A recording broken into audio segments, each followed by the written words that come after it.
Hiya! In this video I'm going to look at a really fantastic aspect of Desmos' Activity Builder that allows you to copy content from both existing activities and from graphs that you've already created in the graphing calculator. There's so many brilliant resources out there that it doesn't make sense for you to create everything from scratch, but it is really nice to be able to personalise things.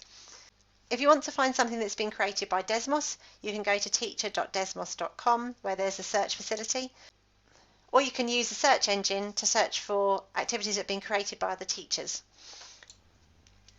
If you're teaching in England, a good place to start might be these two new collections, one for AS and A level mathematics and one for GCSE. You can click to add this collection to your activities so it's easy to find in future. I'm going to build this activity today around marble slides lines. So if you've used this, you know how brilliant it is. It's fantastically engaging for the students. It's really good to set in distance learning circumstances. But what I like to be able to do is to put a checking in screen at the beginning and a few questions on a different topic because I want to build a bit of retrieval practice into my resource. So all I need to do is go to these three little dots in the top right hand corner and click copy and edit. There are a few activities that when you go to do this, that copy and edit option will be greyed out. That's just telling you that it's been built using features that aren't publicly available, so you don't have that option for that particular resource, but for most of them you do.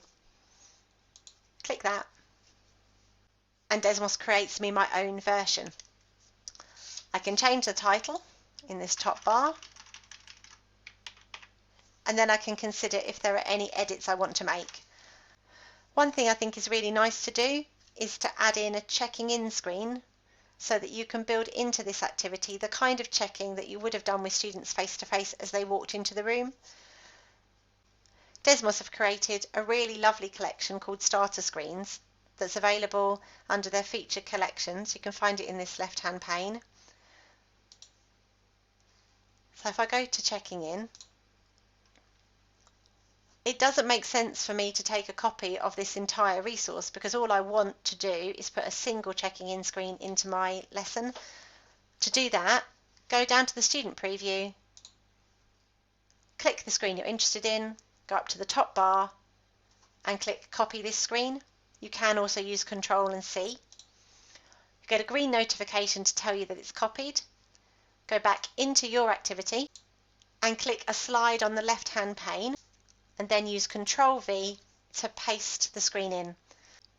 The screen will always paste below the slide you originally selected. Then you can click and drag it if it's still not quite in the right place. So that's a really simple way to personalise something, but I just want to show you one last thing. If I add a new screen in here and a new graph input, it may be that the graph that you would like to use in this activity is something that you've already created in the Desmos graphing calculator, and that's very simple to import. Just open the graph up in a different tab on your browser, copy your URL, and return to your activity. Select a blank input row and use Control V to paste the graph in.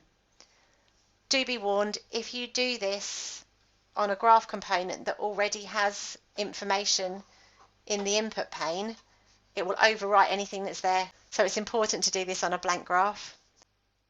Conversely, if you do come across a graph in an activity that you would like to save as a standalone graph for use in the future, just scroll to the bottom of the input list and click Edit Graph on Desmos.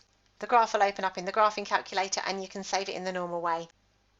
So a couple of things just to check before you publish this personalised version. Using the little light bulb in the top right hand corner of a screen, you can see any information that's been entered into the tips for teachers.